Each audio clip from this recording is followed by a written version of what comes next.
Yeah. Okay, we have a wonderful panel discussion tonight. We have great people, Vanessa, Simon, and Yeah. Florida Club, Woo! and Laura Berry, and Yeah. Golden Party, and we know she's going to win. And now, Vanessa, come up and do what you do best, like you did in high school auditorium.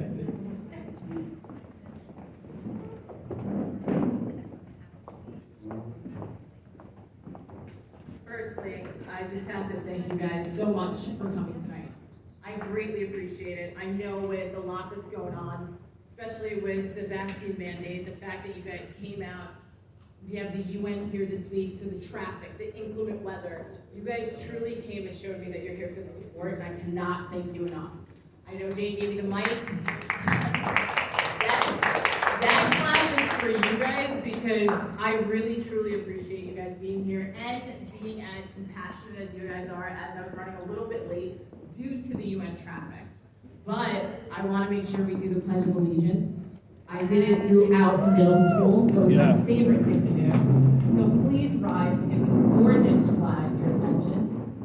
I pledge allegiance to the flag of the United States of America and to the republic for which it stands, one nation, under God, indivisible, with liberty and justice for all. Thank you. Please have a seat.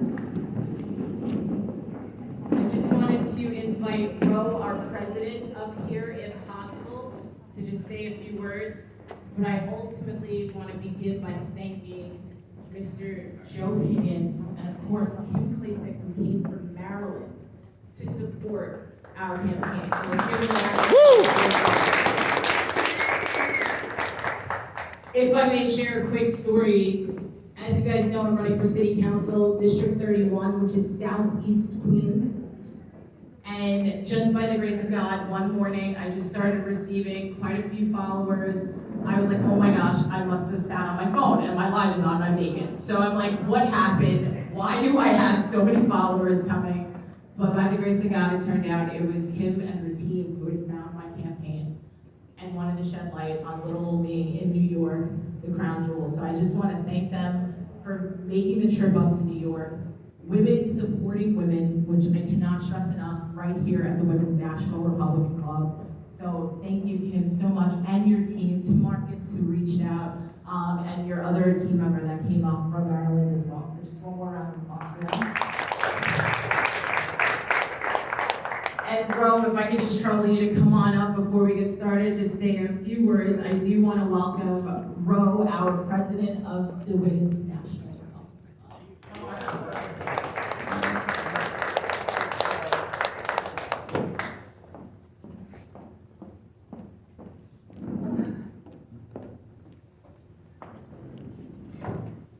Thank you so much for coming out on this rainy night for this well-deserving candidate. She is one of the most amazing members in this club. We adore her, smart, and a new member of the Board of Governors. And we have to help her get elected. We really do. Amen.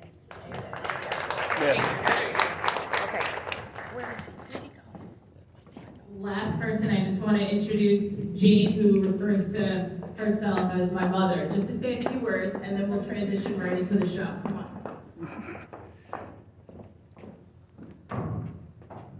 Hi again. I'm second vice president. And when I met Vanessa, in 5 minutes, I said to her, you have to run for office. And she said, why? I said, because we need a future. And the future is our young people who are smart, not dumb. She's smart, and she's not a politician. And she's worked in the real world. She hasn't been a politician since she was like Chuck E. Cheese at 22 years old, goes into politics. This is a real person from the real world who wants to make a real difference. And that's why we need her. And tonight, she wanted me to moderate the panel, but I have my surrogate. Come here. Debbie. Come on. Debbie. I love Jane. Because he's running for office and he needs the FaceTime. So I love Jane, and Jane is exactly right. My name is Davy Guerrero. I'm going to be the next comptroller for New York York City, which is the second to the mayor. We're going to bring accountability back to the city, and it starts with being a good moderator here today. So without further ado, let's see exactly what we have in the schedule. I think it's actually yourself. All right, guys, we'll get this party started. I know you guys are tired of seeing me on the mic, and I apologize. I thank you so much, Gabby, for jumping right in. Gabby's going to be our MC, jumping in between. It's Mr. Joe Pinion that'll be our official moderator tonight.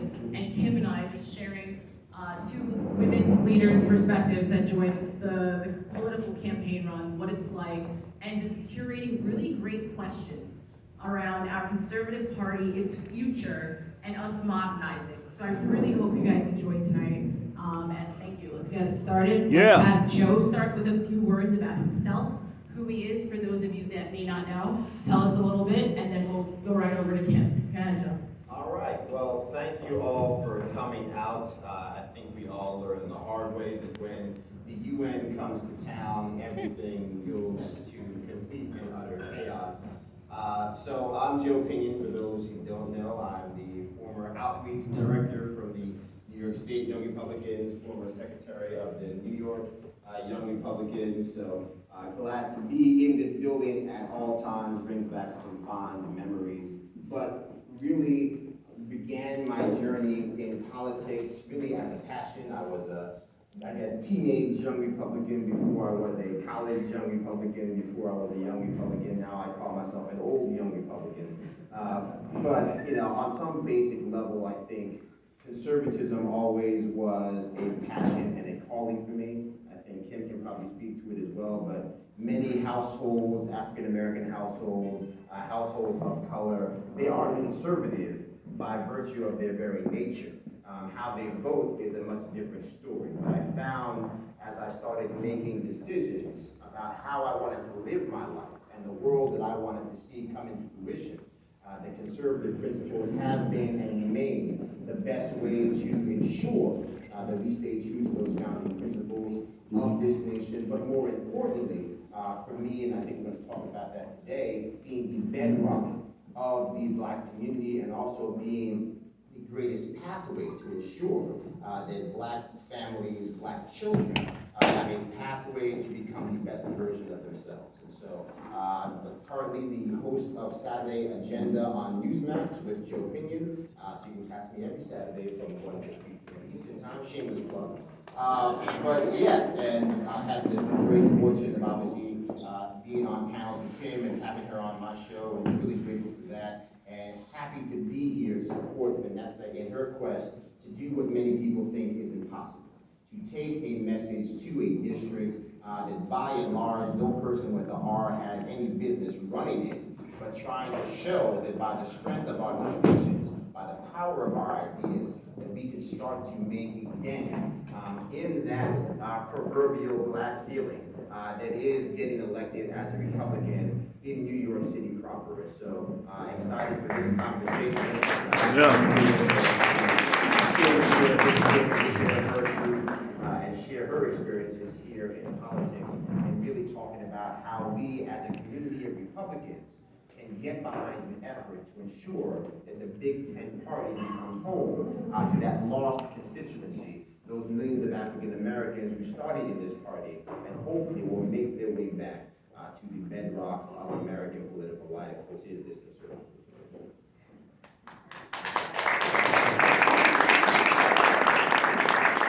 Hello, New York. My name is Kim Heisig, and I'm up here from Baltimore. I almost didn't get in. Thank you, Vanessa and Ro. In Baltimore, we don't have the whole vaccine passport thing, so I almost didn't get in tonight, so I'm so glad to be here. For me, if you don't know, I ran the Maryland's Congressional District number 7. It encompasses Baltimore City, Baltimore County, and Howard County. Baltimore City has been run by Democrats for 53 years, and it shows. We have dilapidated housing, 13,000 vacant homes. In Baltimore City high school students, we have 41% that have a 1.0 GPA or lower right now. So we have a terrible education system, and the way our government sees it, that everybody should depend on them. And so for us, it was important to run, not just because of everything you've probably seen in Baltimore, Some people don't know this, but actually in July 2019 is how I kind of got started in the political game. I actually posted some videos on Twitter showing the illegal dumping and all the trash and everything that was piling up in Baltimore City. I was so fortunate that President Trump at the time actually saw the videos, and he actually retweeted them, and he started going off. I don't know if you guys recall, this is when the late Congressman Cummings was in office. And so he was really upset because he knew that $1.4 billion had been sent to Baltimore City. So the fact that we had trash lining the streets made absolutely no sense. That's the least you could do, right? And so he was very upset about that. We saw many in the media turned on him and said that his words were racist. How dare he say it's rat infested? But believe it or not, those videos, I was actually interviewing other black people in Baltimore. So he used the same exact words that other black people were using. And so that's why he, tweeted them out. But they made it seem like it was him. So that was my first experience with fake news. I had no idea it existed until then. But the media does twist things. For me, when I look at New York City, I look at it as similar to Baltimore, right? You guys are very, very blue here. And I know a lot of people will say, well, why would you run in a very blue area? Our district is D+30. Basically, a glass of water with a D behind the name could win, right? But for me, it was very important to step up and try to run for my district because I care about it, right? For so long, we've seen it just deteriorate in front of our eyes. And so I thought, all right, I'm gonna give this a shot. I threw my hat in the ring. Luckily, President Trump saw our race. We had a viral campaign ad. I don't know if you guys saw it, but it was me walking down the street in a red dress and red heels. And you know what's so funny about that? Yeah. Thank you.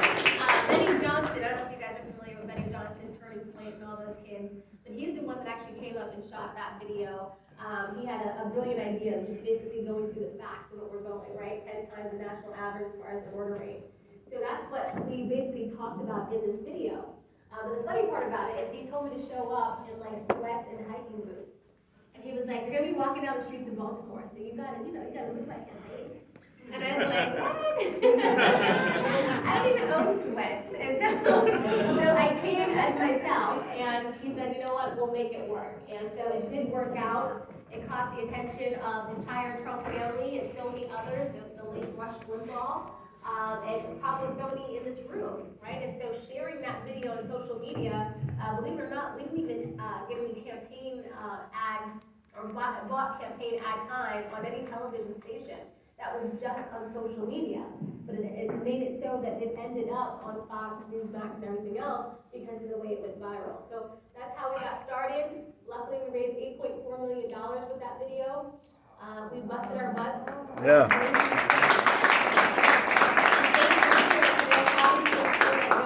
Shared that video. We busted our butts, and during the race, I lost 8 pounds, believe it or not. I gained it all back in wine. But we didn't sleep, we didn't eat. Marcus, who's here with me today, he's actually from West Baltimore. And so when I first met him, he was wearing a Make America Great Again hat. And I was like, you didn't get shot with that hat? And he said, no, I'm gonna stand up for what's right. And so we were very excited to work together. We had a great team. Typically, a Republican in that area, in Baltimore City alone, only gets 3,500 votes. We were able to get 14,000 votes. Wow. And so I tell people all the time, Yeah. we got to chip away at it. And real quick, I'll just say, this is why it's so important to run in Democrat districts, even as a Republican. If you guys looked at the map, there was the Georgia Senate runoff races with David Perdue and Kelly Loeffler. This is how we lost the Senate, right? If you look at that race in Georgia, you can see that we lost the Senate by Atlanta. And so when we went down to the Save America bus tour to talk to voters, to get them to vote Republican in Georgia, you know where we did not go? Atlanta. And we kept asking them, why is it that we're skipping Atlanta? And they said, oh, they're gonna vote Democrat regardless. And that's how we lost the Senate. And if you saw what happened in California with the recall, who didn't vote for the recall? Urban areas, right? That's how Larry Elder and many others lost for the recall. So that's why it's very important to always have boots on the ground in Democrat districts and that we should never give up. Thank you, Vanessa, so much for running. I'm so excited. I honestly, as soon as I saw you, I was like, hey, she's beautiful. And I was like, all right, we gotta share this. And then you're so intelligent and I love it. I can't believe that we finally have so many great